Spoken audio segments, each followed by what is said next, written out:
Public safety ministers seem to be some of the last to know about Mr. Bernardo's transfer, despite their offices knowing like 3 months prior. What's going on here? I don't know, but I do know that the less that politicians are involved in correctional services or the courts themselves, the better. Have you asked your staff if there's anything they're not telling you? I mean, obviously there's a problem here in what ministerial staff are making choices not to brief the minister things about. Do you have directives to your staff about what you want to be told about and what they can handle on their own? They're very judicious. They have excellent judgment. I have to admit, I think in perhaps a smaller department, I know most things. I certainly know what I know. And they're very judicious and very good about just managing my time and making sure they get the priorities straight. You count on that. You count on that. You've been in government a while now. How much of a problem is it that someone like the Prime Minister, the Public Safety Minister, I take your point on the separation of church and state on CSC here, but how much of it a problem in your mind that they seem to be some of the last to know, despite the fact their offices had that knowledge? I mean, I don't know. I do know that, yeah, we do rely on our staff to keep us up to date. There's no question. And I'm not exactly certain as to what happened in their particular situations. But, yeah, we do rely on staff to make sure that they exercise their judgment. And they usually do so quite well. Do you think it damages your government's credibility and reputation if information isn't getting to the people who need it? This seems to be a little bit of a pattern in certain files. And I think it's one that we will get through. I think that, already I think Minister Mendicino has listed some, I think, very good, very sage measures that I think to make sure that this doesn't happen again. He knows. Should a minister have to put in writing a directive, come and tell me important things, even though taxpayers pay for them to have a staff in an office? Should it get to that point with a minister? No, but I think in this case, look, he wants to make sure that, where there are holes, you plug them. And I think that's the right thing to do. Once you identify gaps in the system, make sure you close those gaps. That's what people expect. Thanks. Thank you, Minister. That staff in at least 2 offices don't seem to be telling their bosses what's going on with Paul Bernardo, with the Prime Minister and Minister Mendicino being some of the last to know. Well, interestingly, as I was interviewed yesterday, I have a great team, and I make sure that we have all the information that comes to me, and that's part of this cabinet. You're part of this government. What does it do to the government's reputation to Canadians when information doesn't seem to be getting to where it needs to within these ministers' own offices? Again, I'm not in their offices, but I know that with mine, I have the responsibility to make sure that I receive the information, and I do that regularly. Thank you. Écoutez, moi, je veux être responsable. On m'a donné un mandat, donc je fais sûr que je peux avoir l'information que j'ai besoin pour faire le travail que j'ai à faire. Au Conseil du Trésor, si vous saviez combien de mémos qu'on reçoit, c'est important que je puisse être au courant. Mais évidemment, des fois, il y a des choses qu'on n'arrive pas à tout savoir. Mais j'ai une équipe qui est très forte, qui me permet de collaborer, m'assurer que je peux livrer. L'image du gouvernement, ce qui arrive avec M. Mendicino? Bien, je pense qu'à ce moment-ci, il y a une évaluation qu'il fait présentement et je vais le laisser faire son évaluation. Merci beaucoup. Bonjour, M. Boissonault. Au sujet de l'information, les ministres de leur staff, est-ce qu'il y a un problème au niveau du gouvernement où les ministres se font dire de ne pas leur dire certaines choses? Il y a des informations qui ne circulent pas bien? Je pense qu'on a entendu très clairement des ministres comment ils gèrent leur bureau et c'est important de recevoir l'information dans le bon moment. Et je tiens avec mes collègues que c'est très important de partager l'information au bon moment. Merci. What does it do to Canadians' trust in your government when people aren't getting the information they're supposed to? M. Mendicino, pensez-vous qu'il est dans une position je n'ai pas de commentaires à faire. Je dois préserver un petit peu ma neutralité là, pour le moment. En tant que député libéral, est-ce qu'il pense qu'il devrait rester en poste? Est-ce qu'il a encore votre réponse? J'ai vraiment pas de commentaires à faire. Je trouve simplement qu'actuellement, on est un petit peu dans les jeux procéduraux qui utilisent une situation très bien malheureuse, mais je n'ai pas de commentaires vraiment à faire sur la situation. Actuellement, oui, sincèrement, je trouve que c'est... Les ministres qui ne savent pas, sont pas au courant de leur dossier nécessairement, ne sont pas mis au parfum. Oui, ça, il y a certainement quelque chose à redresser à ce niveau-là. Je pense que le ministre l'a adressé aussi, mais de là à vouloir culpabiliser le ministre de ne pas intervenir, je suis désolé, mais c'est quand même un arm's length. Si le ministre avait agi, ça aurait été plus dangereux, je pense, que s'il n'avait pas agi.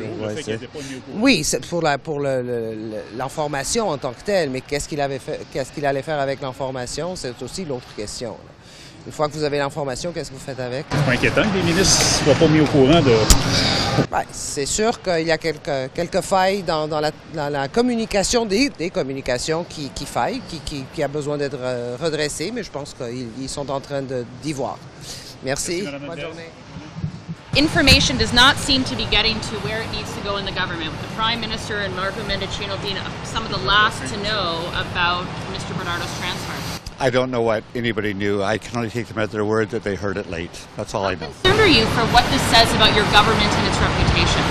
I think that obviously security agencies and intelligence agencies and bureaucracies have a responsibility to tell ministers everything. I expect them to do that. Thanks. What do you think it says about the office that the Prime Minister knew before Mendicino but didn't tell him? I'm about to give a statement in the House that Marco Mendicino needs to resign. He has a very complicated relationship with the truth, and this is another example of it.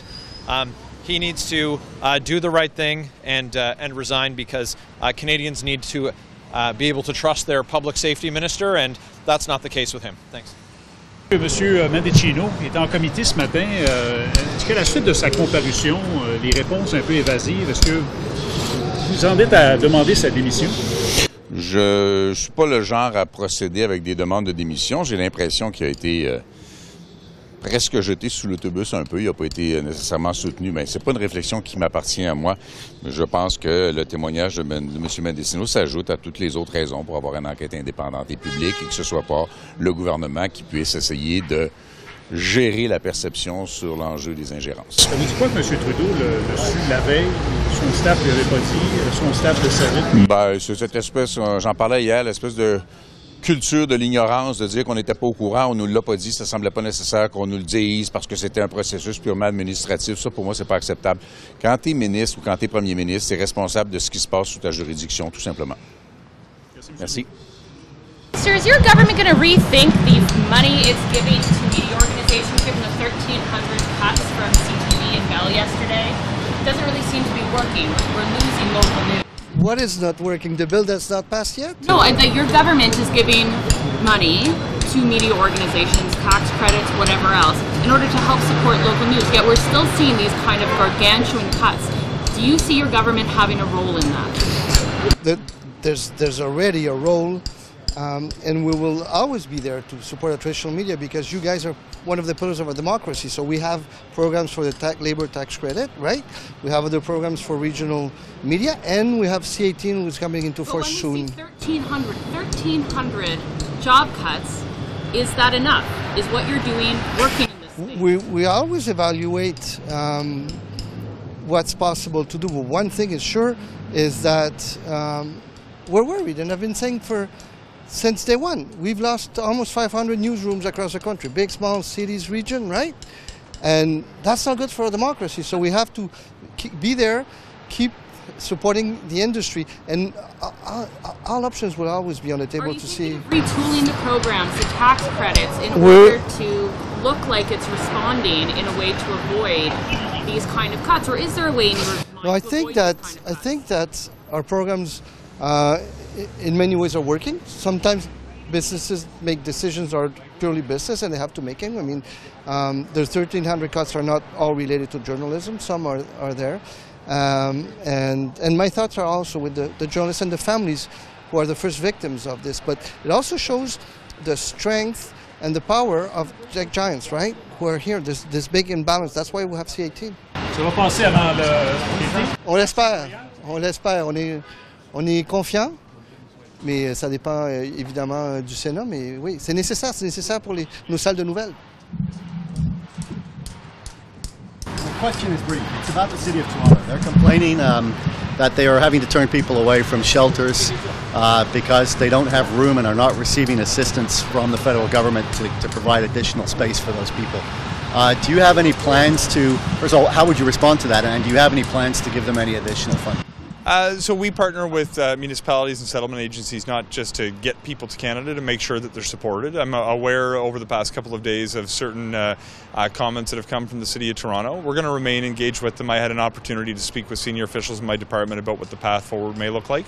I think there's some additional work that we need to do to understand what the right solution is going to be, because we want to make sure that people are adequately housed and have social supports when they arrive, to make sure they're set up for success. And in the days ahead, I expect we'll have a little further information that we might be able to discuss. They specifically mentioned $70 million funding that they got last year, which they say they haven't received this year. Would you be open to putting back the same amount that used to be there?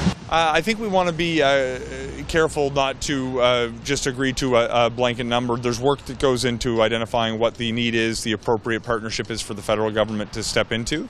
We've been through, with a number of different municipalities, including the City of Toronto previously, a need to look at renewals of fundings from years prior. If you go back over the past couple of years, there was commentary of a similar nature that came out, and we were able to find a solution. So we're going to look forward to working with partners on the ground, both municipalities, but very importantly, settlement agencies, who I know are feeling that they have many, many people they're trying to serve, to figure out what the right path is. But these are the things that we work through with partners, and we'll be looking forward to continuing conversations with the City of Toronto and, frankly, other communities across Canada as well. Excellent. Thank you. Savoir votre réaction au sujet des expropriations à Lac-Mégantic et dans les autres municipalités, une quarantaine, je pense, de ménages. Je suis évidemment très déçu qu'on en soit arrivé là, à exproprier les citoyens. Il faut dire que cet été, on va souligner le 10e anniversaire de la tragédie de Lac-Mégantic et les travaux ne sont pas encore commencés. Le gouvernement a tardé beaucoup et aujourd'hui, on se retrouve devant une situation fatale. On n'a pas le choix. Si on veut que la voie de contournement se construise, le gouvernement doit procéder de cette manière-là. Cependant, j'ai demandé à plusieurs reprises, j'ai écrit au premier ministre le 10 mars dernier pour lui demander d'aider et de collaborer à aider à réparer la division qui est en train de s'installer présentement dans la communauté de Lac-Mégantic et des environs à cause justement de cette situation où les expropriés sont vraiment insatisfaits et je les comprends. Malheureusement, j'ai pas eu de réponse du premier ministre. Donc, ce que le gouvernement libéral doit faire, ce que le ministre des Transports doit faire, ce que la ministre Jack-Sec doit faire, c'est être plus transparent, reconnaître qu'on n'est pas face à un projet d'autoroute.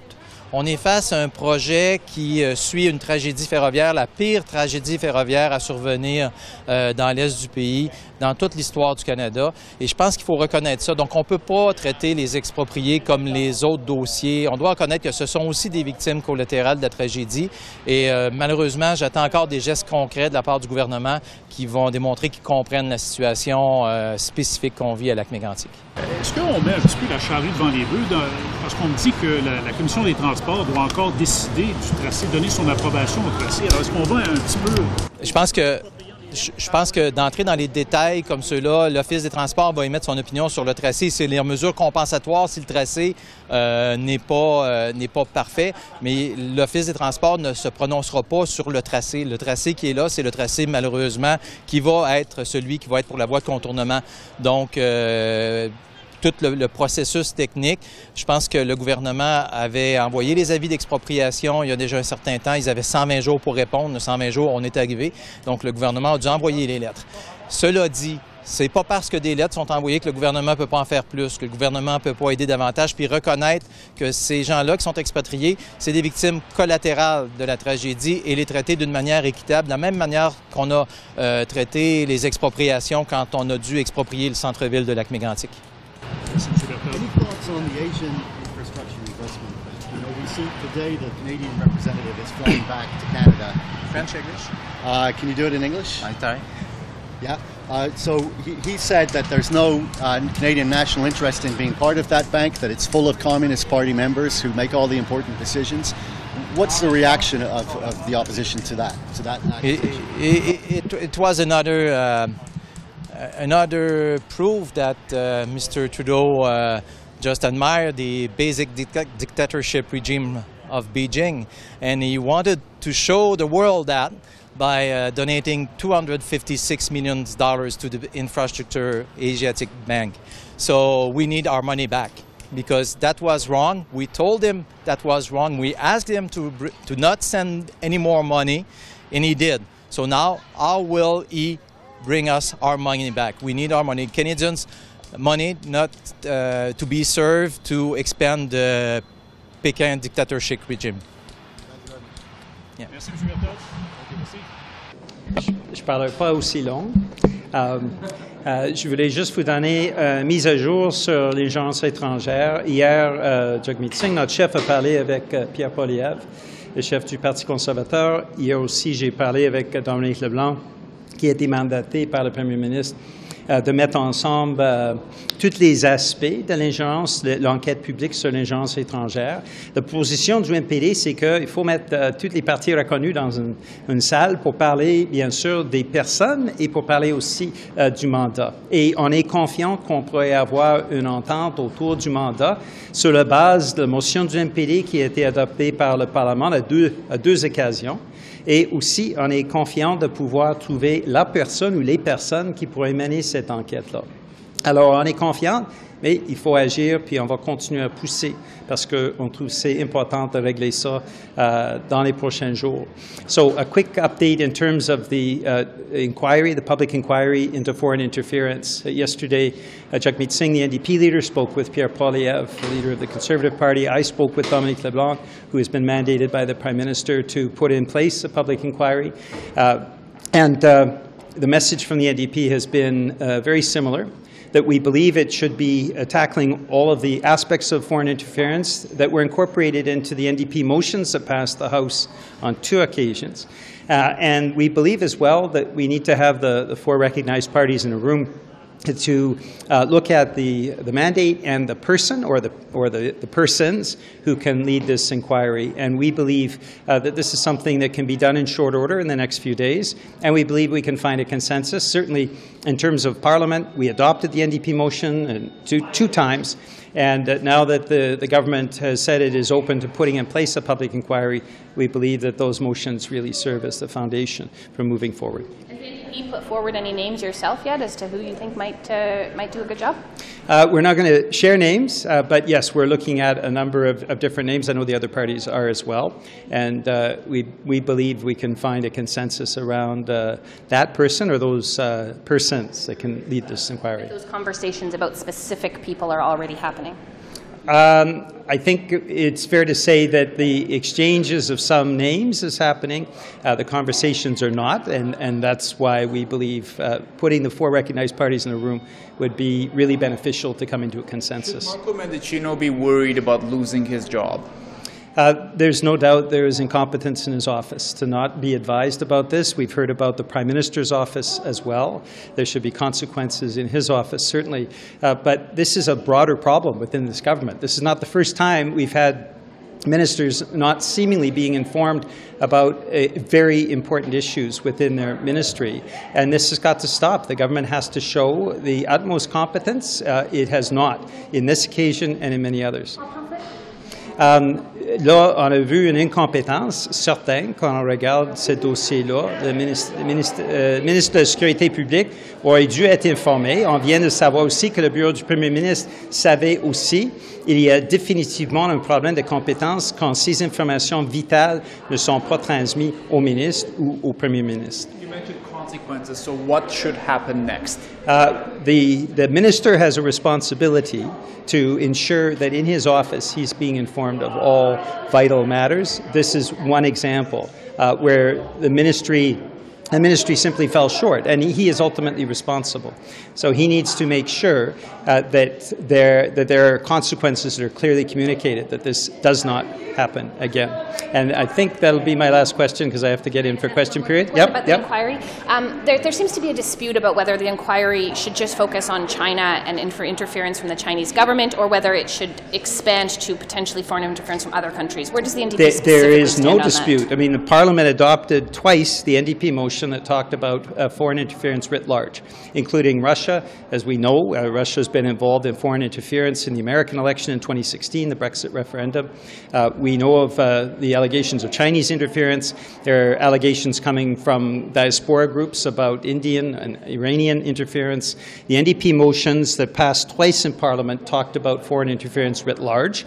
That is what Parliament has adopted. So there isn't a discussion on this. Parliament has already directed the government. we believe it should be writ large. That's what Parliament's. But is that what you're discussing with other parties? That's what we have communicated to other parties. That's what the NDP motion said as well. It's very clear that that's the direction we have to go in. Merci. Merci. And his staff should lose their job? Bonjour tout le monde, Alexandra, député de Rosemont-la-Petite-Patrie. Deux points que je voudrais aborder aujourd'hui.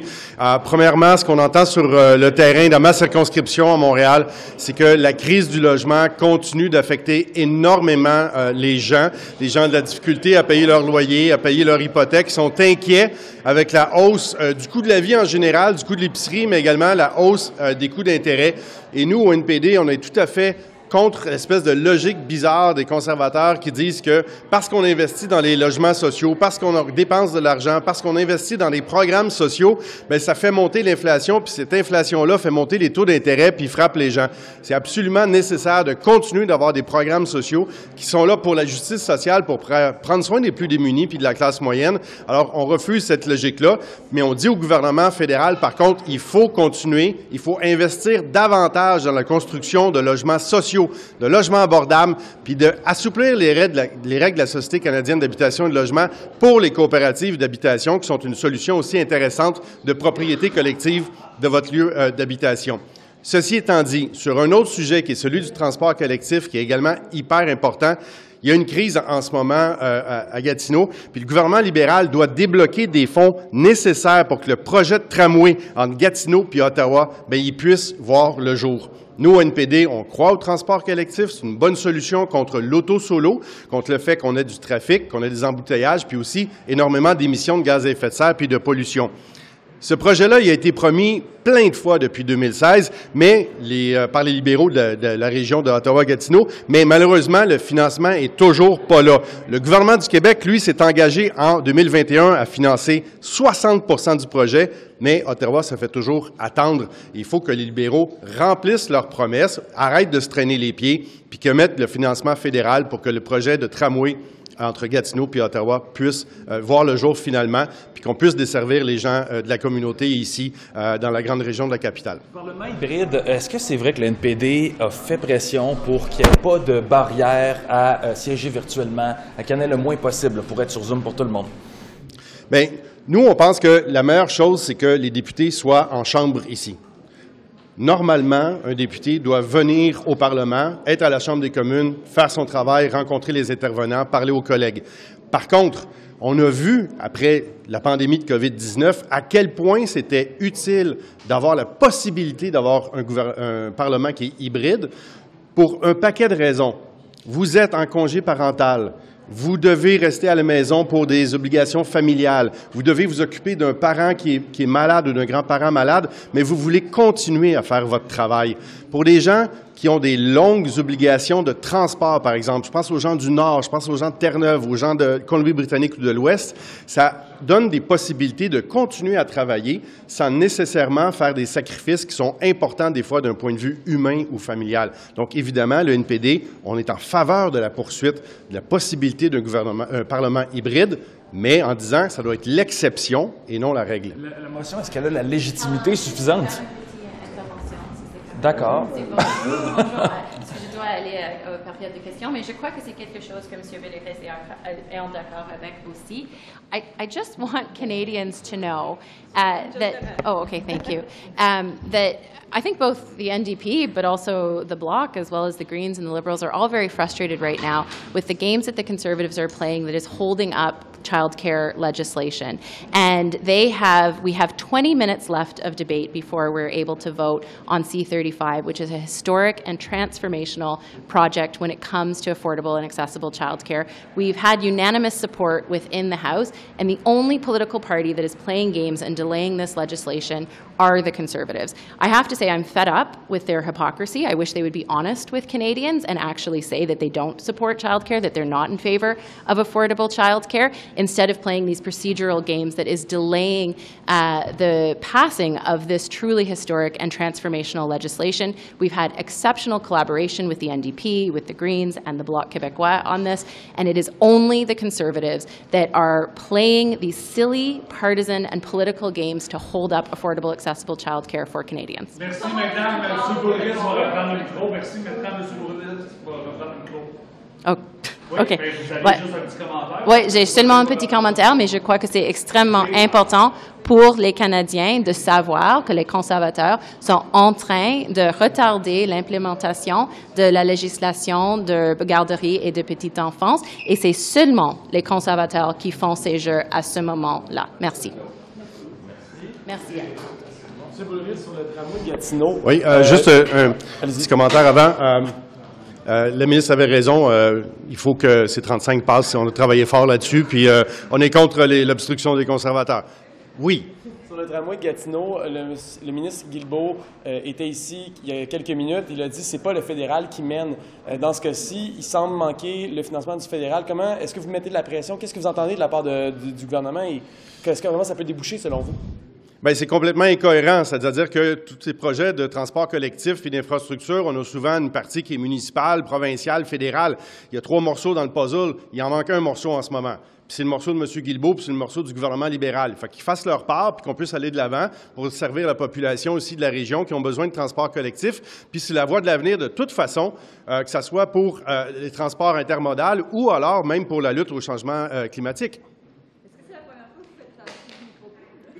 Oui. Qu'est-ce que vous en pensez? C'est pas très orthodoxe? C'est pas grave. Vous savez, mais en fait, en plus, c'était pour une bonne cause qu'on supporte. Donc, c'est la question du ministre Marco Mendicino. Ouais. Vous, dans un contexte comme celui-là, qui est-ce qu'on renvoie? Est-ce que le ministre démissionne ou on trouve la personne dans son cabinet qui n'a pas fait son travail?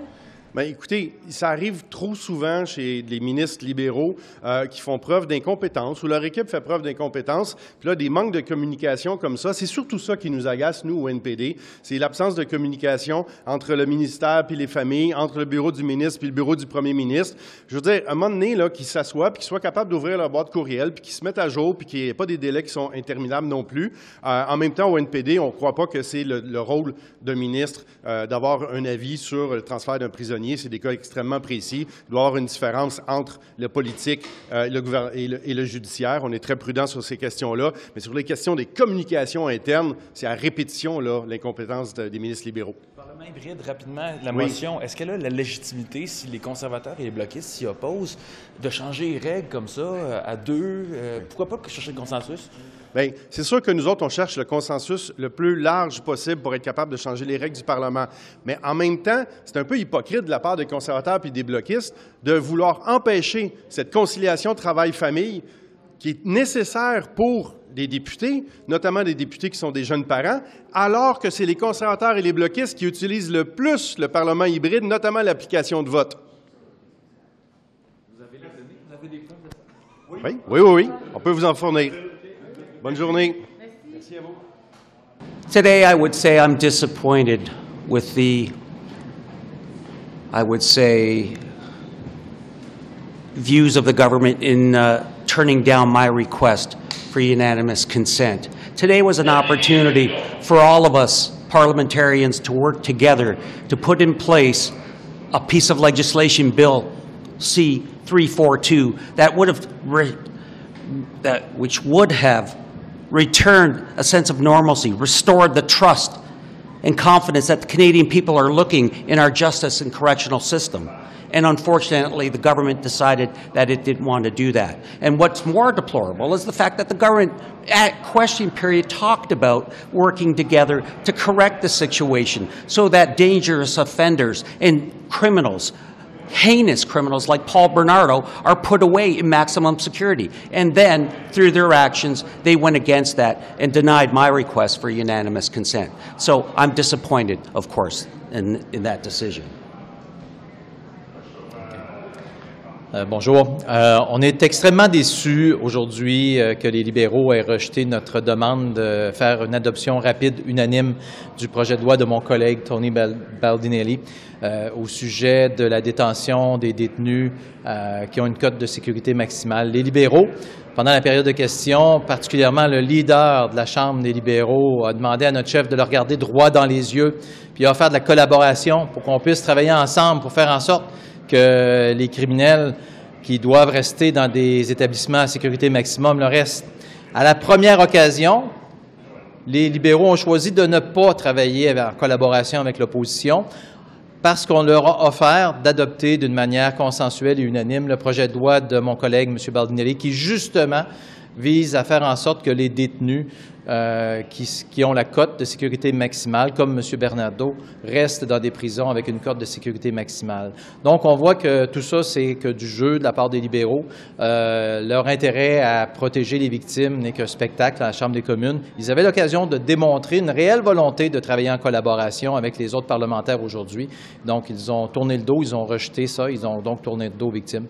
Je dois aussi mentionner que les libéraux, aidés du Bloc et du NPD, ont aussi battu une motion qui demandait la démission de M. Mendicino.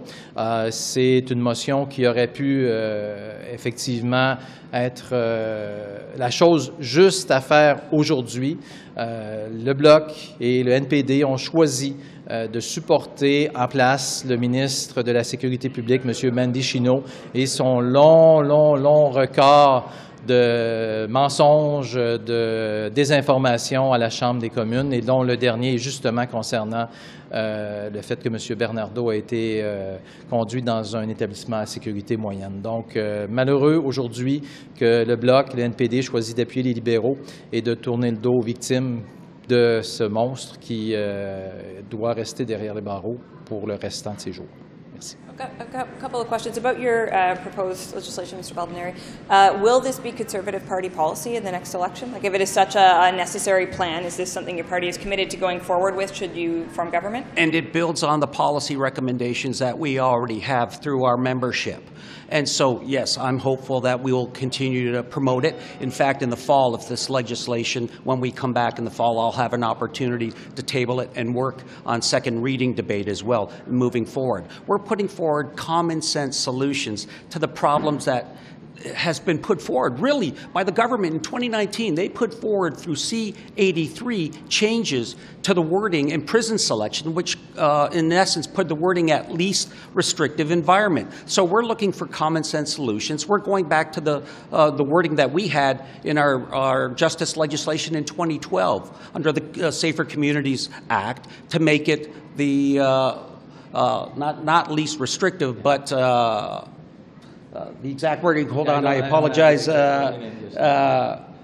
to prison selection on necessary restrictions and the wording there. The question to you is whether or not you have a commitment from your leader that this will be party policy going forward. If you think the government should have adopted it at this moment, is the Conservative Party committed enough to say, if we form government, we're going to do this? I have a commitment from my leader and his support from the drafting of this legislation to have it, and through their efforts to even seek unanimous consent. I have his support 100%. I'd like to also ask you about a point that Mr. Berthold made in French about the lack of support from opposition parties for when you asked for resignation of Mr. Mendicino. What does that tell you? Does that not suggest, I mean, you're offside, it sounds like, with the majority of Parliament on calling for his resignation? It's disappointing to see the reaction of the opposition critics and the opposition benches with regards to the actions of Mr. Mendicino. I mean, it stretches the bounds of credibility that this minister didn't know. Their offices, both the Prime Minister's office and the Minister Mendicino's office, knew in March. I mean, it's like a bad episode of that British comedy, Yes, Minister. How inept does this minister have to be that his staff has known for 3 months and has not yet, developed briefing notes, developed talking points, so that they couldn't provide that to the minister? How convenient for him that he didn't know. That's my decision. Simply because of that this minister should resign.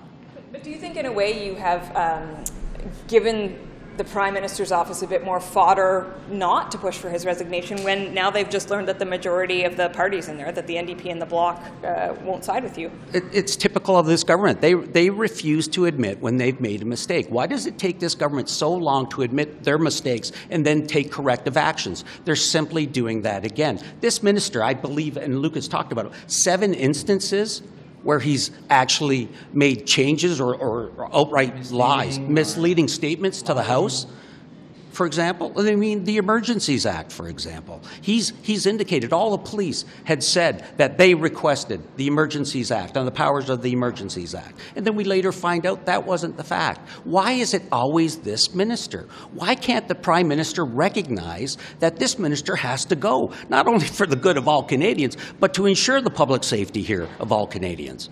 It's not surprising that the NDP coalition partner of the Liberals voted with the Liberals today.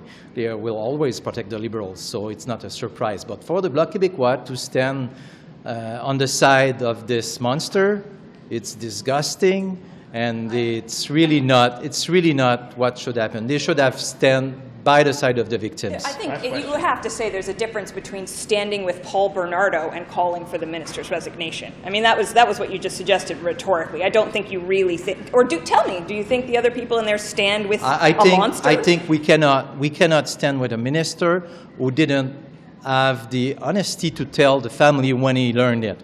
This is what I'm saying, and I think the Bloc Québécois should recognize that the minister hides this important information from the victim, and this is what I'm saying. Okay, thank you.